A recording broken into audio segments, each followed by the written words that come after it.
Good morning students and friends. जय हिंद। मैं Vipin sir और जीविका केमिस्ट्री क्लासेस में आपका एक बार फिर से स्वागत है। हेलो स्टूडेंट्स, अभी तक आप जीव विज्ञान प्रश्न श्रृंखला यानी जीव विज्ञान क्वेश्चन सीरीज के अभी तक आपने 14 वीडियोस पढ़े हैं। आज का वीडियो उसके आगे शुरू हो रहा है, पार्ट नंबर 15 शुरू हो रहा है, जो कि क्वेश्चन नंबर 351 से 375 तक चलेगा। 25 क्वेश्चंस की सीरीज चल रही है और मैं आपसे वादा करता हूं कि मैं आपको बहुत सारे क्वेश्चंस, कम से कम 1000 क्वेश्चंस तो आपको करवा ही दूंगा, ठीक है ना। और आगे भी हमारे होते रहेंगे। उसके बाद बीच बीच में मैं टॉपिक वाइज भी वीडियो डालूंगा। आप लोग अपने कंपटीशन की तैयारी पर लगे रहें, प्रतियोगी परीक्षाओं पर लगे रहें और बहुत जल्दी आपको बहुत अच्छा रिस्पॉन्स मिलेगा, आपकी अच्छी से अच्छी तैयारी हो पाएगी, ठीक है ना। आप अच्छे से अच्छा तैयारी कर सकते हैं जिससे कि आपको बहुत अधिक सहायता मिलने वाली है, ठीक है ना। तो आज के बिना किसी विलंब के आज का ये वीडियो शुरू करने जा रहे हैं। तो आइए देखते हैं। क्वेश्चन नंबर 351 बहुत इंपॉर्टेंट क्वेश्चन है, बहुत पूछा जाने वाला है, बहुत पूछा जाता है भैया कि मच्छर में मलेरिया परजीवी का जीवन चक्र किसने खोजा था। मच्छर में मलेरिया परजीवी का जीवन चक्र किसने खोजा था। आपको बताना है कि मच्छर में मलेरिया परजीवी का जीवन चक्र किस वैज्ञानिक ने पता लगाया था, ठीक है ना। तो अगर हम यहां पर देखते हैं तो कौन सा वैज्ञानिक हो सकता है। पहला है लुई पास्चर, दूसरा Ronald Ross, Darwin and Mendel. इन चारों में से आपको यह छांटना है कि किस वैज्ञानिक ने मलेरिया परजीवी, अब मलेरिया परजीवी होता कौन है मैं आपको बता दूं, प्लाज्मोडियम वाइवेक्स। प्लाज्मोडियम वाइवेक्स ये एक प्रोटोजोआ फाइलम का प्राणी है जिसे हम प्रोटोजोअन एलिमेंट्स कहते हैं, ठीक है ना। ये प्रोटोजोआ का प्राणी है और इसमें मलेरिया रोग फैलाने का गुण पाया जाता है। तो यहां पर Louis Pasteur, Ronald Ross, Darwin and Mendel. तो आपका आंसर सही है रोनाल्ड रॉस। रोनाल्ड रॉस ने सर्वप्रथम यह पता लगाया था कि मलेरिया रोग प्लाज्मोडियम वाइवेक्स द्वारा फैलता है और ये मच्छर की लार में पाया जाता है। जब मच्छर हमें काटती है, हमारा ब्लड चूसती है, तो ये हमारे बॉडी में इंजेक्ट हो जाता है। 352 है, कीट वर्ग के जंतुओं का एक विशिष्ट लक्षण है। देखिए कीट वर्ग होता कौन सा है। कीट वर्ग इंसेक्टा वर्ग के अंतर्गत आता है, ठीक है। इंसेक्ट माने कीट होता है, कीट के अंतर्गत इंसेक्टा आता है और इसे फाइलम आर्थ्रोपोडा का एक बड़ा ग्रुप माना गया है, ठीक है ना। वैसे आपके जितने भी 10 फाइलम्स डिवाइड किए गए उनमें सबसे बड़ा यानी 90% जातियां जीवधारी फाइलम आर्थ्रोपोडा में पाई जाती हैं। तो यहां पर कह रहा है कि कीट वर्ग के जंतुओं का एक विशिष्ट लक्षण है। कौन सा है भैया। 3 जोड़ी पाद यानी 3 जोड़ी पैर होते हैं, 2 जोड़ी एंटीनी होती है, एंटीनी ऊपर लगे होते हैं जिनसे मैसेज रिसीव करते, 1 जोड़ी एंटीनी होते हैं या फिर 4 जोड़ी पाद यानी 4 जोड़ी पैर होते हैं, ठीक है ना। तो कीट वर्ग की जो प्रमुख विशेषता है वो क्या होती है कि 3 जोड़ी पैर होते हैं। कीटों की प्रमुख विशेषता है कि 3 जोड़ी पैर होते हैं। मकड़ी में 4 जोड़ी होते हैं, इसलिए उसे कीट वर्ग में नहीं रखा जाता है ना। नेक्स्ट पॉइंट है स्तनधारी जो विभिन्न रंग पहचान सकते हैं। कौन से स्तनधारी हैं जो कि विभिन्न रंगों की पहचान कर लेते हैं, अर्थात सभी कलर्स को पहचान लेते हैं। आपको जवाब देना है स्तनधारी जो विभिन्न रंगों को पहचान सकते हैं। मनुष्य और कुत्ते, मनुष्य, कुत्ते, बंदर, सभी स्तनधारी अथवा मनुष्य और बंदर, ठीक है ना। क्या मनुष्य और कुत्ते पहचान लेते हैं। मनुष्य, कुत्ते, बंदर भी पहचान लेते हैं, सभी स्तनधारी मनुष्य और बंदर। आपको जवाब देना है, जल्दी से दीजिए जवाब कौन सा है आंसर सही, ठीक है ना। जल्दी फटाफट दीजिए। तो इसका जो आंसर है वो सभी स्तनधारी कलर्स को पहचान सकते हैं, यानी चाहे वो गाय, भैंस, भेड़, बकरी हो, सभी स्तनधारी कलर्स को पहचान। ये बढ़िया क्वेश्चन है। 354 बहुत बढ़िया क्वेश्चन है। स्तनधारी के मूत्र में पाया जाता है अधरपश्च, गुदपश्च, यूरिक अम्ल, अमोनिया। ठीक है ना। मनुष्य या अन्य स्तनधारी यूरिटिलिक होते हैं, पक्षी वगैरह मोनोटिलिक होते हैं। यूरिटिलिक का मतलब होता है जिनके मूत्र में उत्सर्जन के साथ यूरिया निकलती है। ठीक है ना। तो यहां पर यूरिक अम्ल आपका आंसर हो जाएगा। ठीक है ना।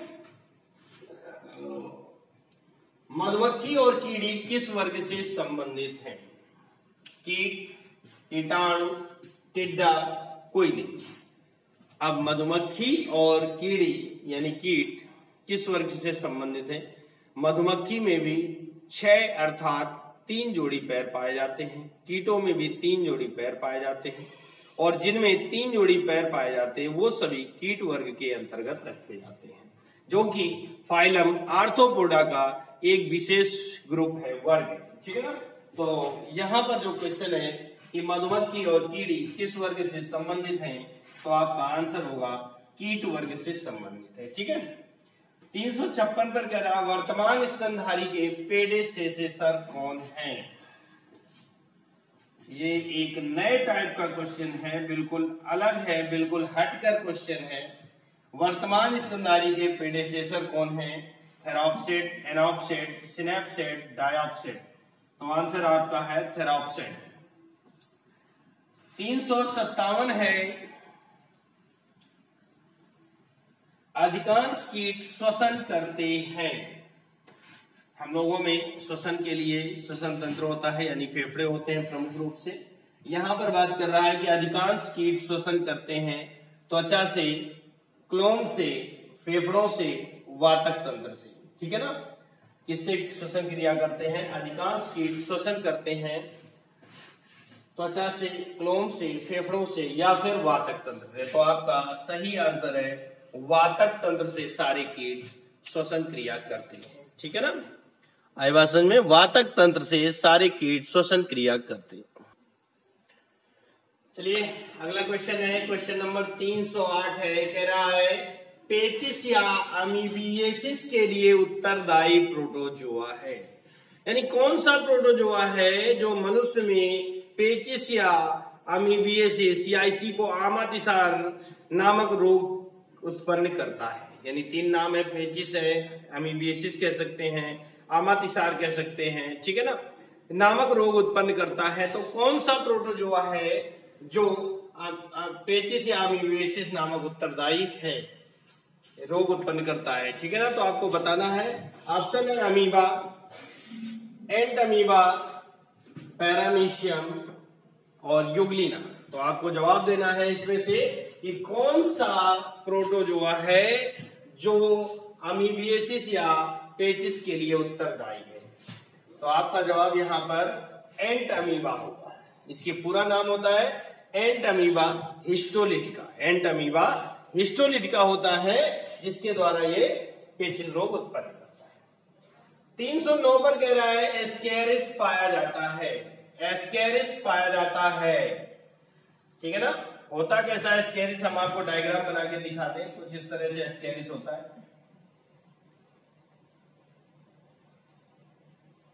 ठीक है ना।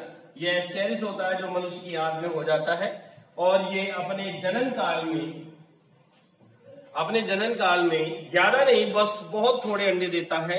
लगभग 2.5 करोड़ अंडे देता है। ठीक है ना। बहुत थोड़े होते हैं, लगभग 2.5 करोड़ अंडे देता है और ये पाया जाता है मनुष्य की आंत में, सुअर की पेशियों में, मनुष्य की देह गुहा में अथवा मनुष्य के रुधिर में पाया जाता है। जल्दी से आप बताएंगे कि ये कहां पर पाया जाता है। ठीक है ना। तो इसका आंसर है यह मनुष्य की आंत में पाया जाता है। ठीक है ना। 310 है विषैले सर्पों में विष ग्रंथियां परिवर्तित होती हैं। यानी जो सर्प विषैले होते हैं उनमें जो विष ग्रंथियां होती हैं वो कौन सी ग्रंथियां हैं जो विष ग्रंथियों के रूप में परिवर्तित हो जाती है। यहां पर जो क्वेश्चन दिया गया है उसका मतलब है हमारे शरीर की या सर्प के शरीर की कौन सी ग्रंथियां हैं जो विष ग्रंथियों में परिवर्तित हो जाती है। तो आपका ऑप्शन आता है यकृत ग्रंथ, पीयूष ग्रंथ, लार ग्रंथ, या सभी, है ना, यकृत ग्रंथि, पीयूष ग्रंथि या लार ग्रंथि या फिर सभी ग्रंथियां विष ग्रंथियों में परिवर्तित हो जाती हैं। सभी ग्रंथियां विष ग्रंथियों में परिवर्तित हो जाती हैं। तो यहां पर आपको जल्दी से जवाब दीजिए कौन सी ग्रंथि हो सकती है जो कि विष ग्रंथियों में परिवर्तित हो। चलिए सोचिए सोचिए, बहुत जल्दी समझ में आ जाएगा। गुड।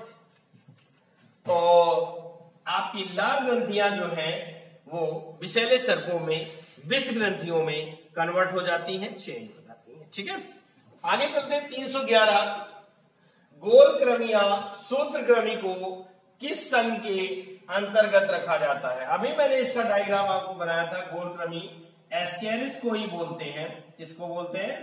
एस्केरिस को ही बोलते हैं गोलक्रमी। ठीक है ना, ये गोलक्रमी है। तो कह रहा इसको सूत्रक्रमी भी कहा जाता है। को किस संघ के अंतर्गत रखा जाता है, यानी कौन से संघ का प्राणी है गोलक्रमी? एनिलिडा का है, निमेटेहेलमिन्थीज का है, प्लेटीहेलमिन्थीज का है अथवा आर्थ्रोपोडा। ठीक है ना, तो भैया ये आर्थ्रोपोडा को हो नहीं सकता क्योंकि आर्थ्रोपोडा में पैर पाए जाते हैं, 3 जोड़ी पाद होते हैं। अभी आपने लास्ट क्वेश्चनों में पढ़ा था, है ना। यहां पर क्या है, कोई पाद नहीं है, जिसका मतलब ये आर्थ्रोपोडा तो हो नहीं सकता। और प्लेटीहेलमिन्थीज मतलब फ्लैट जंतु होते हैं, चपटे जंतु होते हैं, और ये तो गोल है, तो ये भी नहीं हो सकता है। एनिलिडा में छल्लेदार, यानी जिनका शरीर छल्लेदार भाग का बना होता है वो होता है एनिलिडा। जैसे कि केचुआ, केचुए का शरीर छल्लेदार बना होता है, तो ये भी नहीं हो सकता। इस आधार पर आपका आंसर जो है वो निमेटीहेलमिन्थीज। 312 है पेंगुइन चिड़िया कहां पाई जाती है? पेंगुइन चिड़िया कहां पर पाई जाती है? तो देखिए भैया, पेंगुइन चिड़िया ऑप्शन है अफ्रीका, दक्षिण अमेरिका, अंटार्कटिका और उत्तरी अमेरिका। ठीक है ना। तो जो पेंगुइन चिड़िया है ये भैया बर्फ में पाई जाती है। कहां पर पाई जाती है? जहां बर्फ बहुत ज्यादा होती है वहां पर ये चिड़िया पाई जाती है। तो इस आधार पर बर्फ कहां पर मिलेगी? अंटार्कटिका। अंटार्कटिका महाद्वीप ऐसा है जिसमें केवल और केवल बर्फ है, वहां पर और कोई चीज नहीं पाई जाती। ज्यादा बर्फ होने की वजह से वहां पर जीवन भी थोड़ा असामान्य है, तो वहां पर कोई रहता नहीं। 313 स्केरिस द्वारा मनुष्य में कौन सा रोग उत्पन्न होता है? भैया 3 क्वेश्चन हो गए, स्केरिस, एस्केरिस का और एस्केरिस का। एस्केरिस द्वारा मनुष्य में कौन सा रोग उत्पन्न होता है? टीनिएसिस है, एस्केरियासिस है, लिवर रॉट है, निद्रा रोग है। तो भैया नाम से ही मैचिंग कर रहा है एस्केरिस और एस्केरियासिस। ठीक है ना, नाम से ही मैचिंग कर रहा है कि एस्केरिस जो है मनुष्य में एस्केरियासिस नामक बीमारी उत्पन्न करता है। क्वेश्चन नंबर 314 है जीवाश्म विज्ञान का जनक किसे माना जाता है? जीवाश्म विज्ञान, बढ़िया क्वेश्चन है, अच्छा क्वेश्चन है ये। ठीक है, जीवाश्म विज्ञान का जनक किसे माना जाता है? अरस्तु को, Leonardo da Vinci, Hippocrates and मेडनाइट। ठीक है, तो यहां पर लियोनार्डो दा विंसी जो है वो है कौन? जीवाश्म विज्ञान के जनक माने जाते हैं। ठीक है ना, लियोनार्डो दा विंसी जीवाश्म विज्ञान के जनक माने जाते हैं। हेलो स्टूडेंट्स, आगे चलते हैं क्वेश्चन नंबर 365 पर। कह रहा है आर्कियोप्टेरिक्स किसके बीच की योजक कड़ी है? आर्कियोप्टेरिक्स नामक पक्षी जो है किसके बीच की योजक कड़ी है? तो शायद मेरे ख्याल से क्वेश्चन रिपीट हो रहा है, इसलिए मैं इसका आंसर तुरंत बता देता हूं, सरीसृप तथा पक्षी के। ठीक है ना। 366 है तितली की आंखें रात में क्यों चमकती हैं? और भी कई जानवर हैं जैसे नीलगाय होती है, बिल्ली होती है, इनकी भी आंखें रात में चमकती हैं। तितली के साथ साथ नीलगाय, बिल्ली है, इनकी भी आंखें रात में चमकती हैं। क्यों चमकती हैं? तो उसका कारण देखिए क्या दे रहे हैं। विशेष प्रकार का लेंस पड़ा होता है, जीन का प्रभाव होता है, टेपिटम लूसिडम के कारण होता है, स्पष्ट ज्ञात नहीं है। ठीक है ना, तो आपको बताना है कि इसमें क्या कारण हो सकता है। ठीक है, तो इसमें जो है टेपिटम लूसिडम पाया जाता है। किसमें? तितली की आंखों में, बिल्ली की आंखों में टेपिटम लूसिडम होता है, जिसके कारण ऐसा होता है।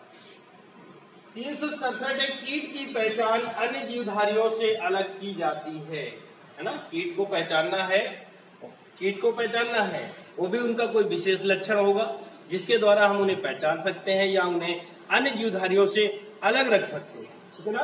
तो ऑप्शन है 2 जोड़ी पंख, 3 जोड़ी टांगे, ट्रैकिया, ये सभी। तो क्या हो सकता है भैया, अभी मैंने आपको पिछले क्वेश्चंस में बताया था कि 2 जोड़ी पंख, 3 जोड़ी टांगे, ट्रैकिया, ये सभी कीट की प्रमुख विशेषता होती है कि इनमें 3 जोड़ी पाद पाए जाते हैं, 3 जोड़ी पैर पाए जाते हैं, ठीक है। अगला, चमगादड़ अंधेरे में उड़ने में समर्थ है क्योंकि वह उत्पन्न करता है। चमगादड़ जो है वो अंधेरे में रात में भी उड़ लेता है और किसी चीज से टकराता नहीं है। कभी कभी उड़ते हुए आता है, हमारी तरफ आएगा, लगेगा हमसे टकरा जाएगा, लेकिन वो हर तुरंत अपने डायरेक्शन को बदल लेता है। कह रहे क्योंकि वह उत्पन्न करता है, क्या देता है भैया, अल्ट्रावायलेट तरंगे देता है, ध्वनि तरंगे उत्पन्न करता है, अल्ट्रासोनिक तरंगे उत्पन्न करता है, या फिर इंफ्रारेड तरंगे उत्पन्न करता है। तो आपको जवाब देना है यहाँ पर कौन सी तरंगे वह उत्पन्न करता है, ठीक है ना। 368 का ऑप्शन जल्दी से सोचकर बताइए कि वह कौन सी तरंगे उत्पन्न कर रहा होगा।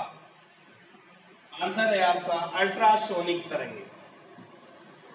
स्तनधारी वर्ग का विशिष्ट लक्षण है, ठीक है ना। 369 पर कह रहा है स्तनधारी वर्ग का विशिष्ट लक्षण है, स्तन ग्रंथियां पाई जाती हैं, श्वेत ग्रंथियां होती हैं, 4 कोष्ठी हृदय होता है, फिर ये सभी चीजें पाई जाती हैं। तो सोचिए और बताइएगा कि स्तनधारी वर्ग में कौन सा विशिष्ट लक्षण है। स्तन ग्रंथियां हैं, श्वेत ग्रंथियां हैं, 4 कोष्ठी हृदय है, भैया स्तनधारियों में ये सभी लक्षण पाए जाते, स्तनधारियों में ये सभी लक्षण पाए जाते हैं। निम्न में कौन भारतीय पक्षी विज्ञान विशेषज्ञ व्यक्ति था, बढ़िया क्वेश्चन है, इंपॉर्टेंट है कि निम्न में कौन भारतीय पक्षी विज्ञान विशेषज्ञ व्यक्ति था। Doctor Salim Ali, doctor JC Bose, doctor Hargobind Khorana, doctor MS Swaminathan, doctor MS Swaminathan, ठीक है।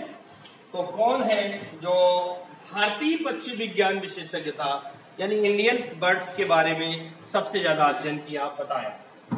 तो इसमें से आपके डॉक्टर सलीम अली जो है भारतीय पक्षी विज्ञान विशेषज्ञ थे। 371 पर कह रहा है केचुआ कृषकों का परम मित्र है। केचुआ को किसानों का मित्र कहा जाता है ना। केचुआ को किसानों का मित्र कहा जाता है क्योंकि यह नाइट्रोजन का स्थिरीकरण करता है, यानी वायुमंडल की जो नाइट्रोजन होती है उसको फिक्स कर देता है। जमीन को छिद्र युक्त बनाकर O2 को बढ़ाता है, यानी ऑक्सीजन जमीन को छिद्र युक्त बनाकर उसमें ऑक्सीजन के प्रवाह की क्षमता को बढ़ा देता है। कीटनाशक की भांति कार्य करता है, कवक नाशक की भांति कार्य करता है। तो जो केचुआ है उसे किसानों का मित्र कहते हैं क्योंकि वह जमीन को छिद्र युक्त बनाकर O2 को बढ़ाता है, ठीक है। ये हो गए 371। आगे के क्वेश्चन आपको, चलिए फ्रेंड्स आगे चलते हैं। क्वेश्चन नंबर 372 पर 372 पर मलेरिया रोग की वाहक है नर क्यूलेक्स, नर एनाफ्लीज, मादा क्यूलेक्स और मादा एनाफ्लीज। मैंने आपको पहले भी बताया होगा और नहीं बताया तो आज बता रहा हूं कि मच्छर में जितने भी मादाएं होती हैं वही रोग को फैलाती हैं, नर रोग को फैलाता नहीं है। आई बात सुने। तो यहाँ पर नर क्यूलेक्स और नर एनाफ्लीज तो होना संभावना ही नहीं है, दोनों ऑप्शन गलत हो जाते हैं। मादा क्यूलेक्स या मादा एनाफ्लीज में से मादा एनाफ्लीज है जो मलेरिया रोग की वाहक है। इसकी लार में प्लाज्मोडियम वाइवेक्स नामक प्रोटोजोआ पाया जाता है जो मलेरिया रोग को उत्पन्न करता है। बिल्ली की आंखें रात में चमकती हैं के कारण, अभी मैंने आपको इसी तरह तितली की आंखों वाला क्वेश्चन पढ़ाया था और मैंने आपको एग्जाम्पल में बिल्ली भी बताया था, है ना, जिसमें मैंने आपको बताया था कि टेपिटम ल्यूसिडम के कारण आंखें चमकती। 374 बहुत जाना माना क्वेश्चन है, आपको हमेशा इससे मालूम है, सुनते आ रहे होंगे कि मानव का जैविक नाम है होमो इरेक्टस, होमो निएंडरथैलिस, होमो हैबिलिस, होमोसेपियंस होता है, ठीक है ना। और लाख उत्पन्न करता है पेड़ की छाल से, कीटों के मल से, कीटों के शरीर के श्रावण से, अथवा कीटों के अंडाशय से। तो लाख किन चीजों से उत्पन्न होता है, तो आपको बताना है लाख किन चीजों से उत्पन्न होता है। ठीक है, सोचिएगा लाख कौन सी चीजों से उत्पन्न होगा। पेड़ की छाल से मिलेगा, कीटों के मल से मिलेगा, कीटों के शरीर के श्रावण से मिलेगा, अथवा कीटों के अंडाशय से मिलेगा। तो लाख जो है कीटों के शरीर के श्रावण से उत्पन्न होता है। आया समझे। तो आज का ये वीडियो पार्ट 15 यहीं पर समाप्त होता है और आगे के क्वेश्चंस आपको पार्ट 16 में मिलेंगे।